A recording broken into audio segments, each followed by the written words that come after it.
Assalamualaikum warahmatullahi wabarakatuh. Perkenalkan, nama saya Meilan Arbi.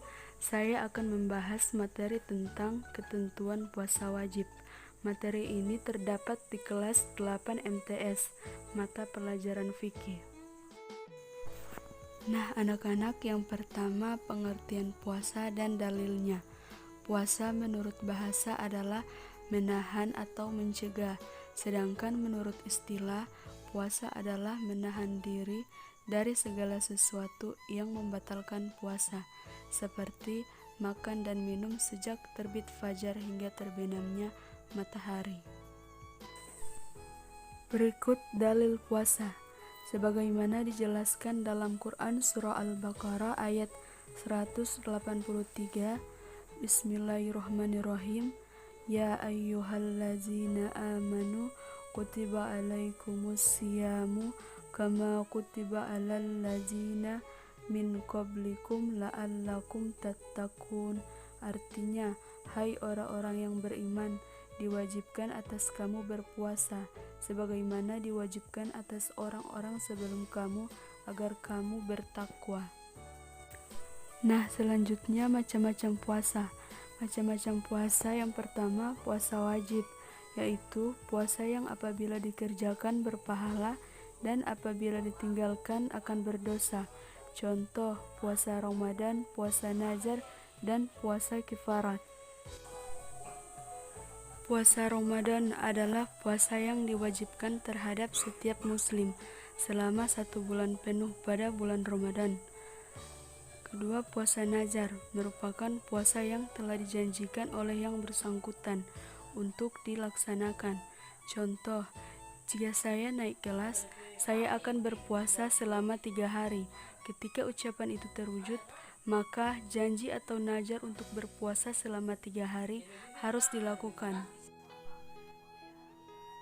Puasa kifarat. Puasa kifarat adalah puasa yang dilakukan untuk memenuhi denda atau tebusan. Contoh, orang yang melaksanakan ibadah haji secara tamatu atau qiran dikenai denda menyembelih seekor kambing. Apabila tidak mampu menyembelih seekor kambing, maka ia wajib berpuasa selama 10 hari, 3 hari ketika masih di tanah suci, dan 7 hari setelah tiba di tanah air. Selanjutnya, macam-macam puasa yang kedua yaitu puasa sunnah. Puasa yang apabila dikerjakan berpahala dan apabila ditinggalkan tidak berdosa. Contoh, berpuasa pada hari Senin dan Kamis.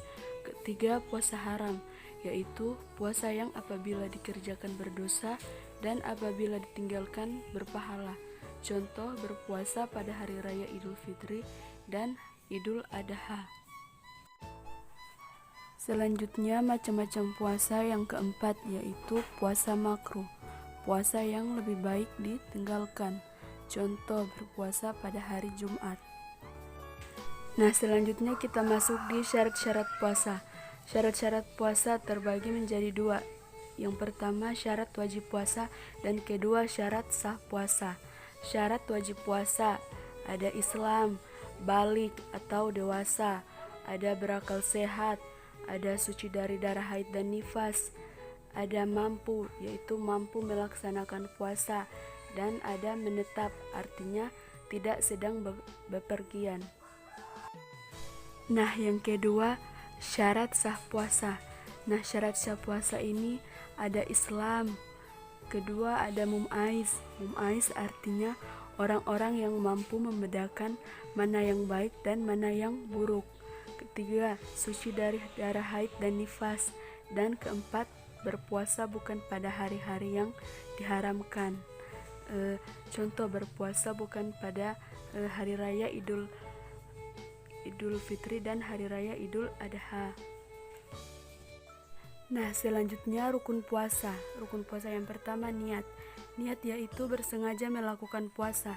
Jika puasa Ramadan, niat dilakukan pada malam hari sebelum terbit fajar. Niatnya, nawaitu shauma godin an adai fardi syahri Ramadan hajihi sanati lillahi ta'ala.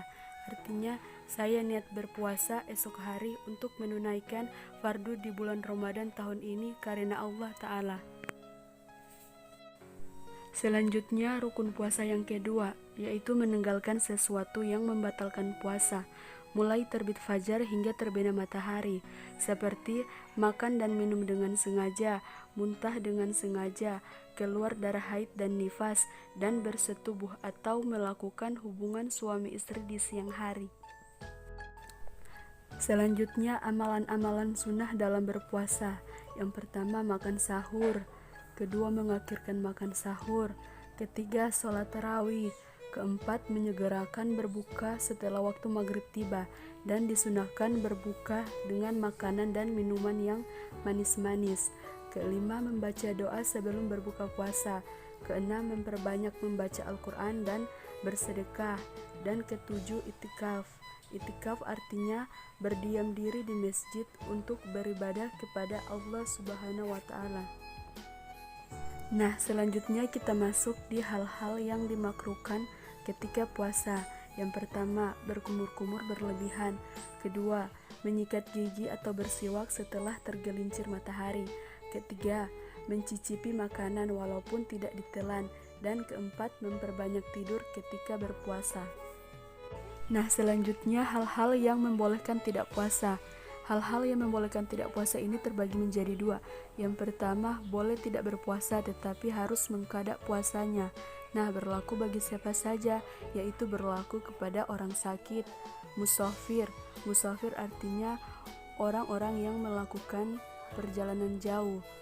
Dan yang ketiga, berlaku bagi wanita yang sedang haid dan nifas. Yang kedua, boleh tidak berpuasa tetapi harus mengganti dengan membayar fidyah.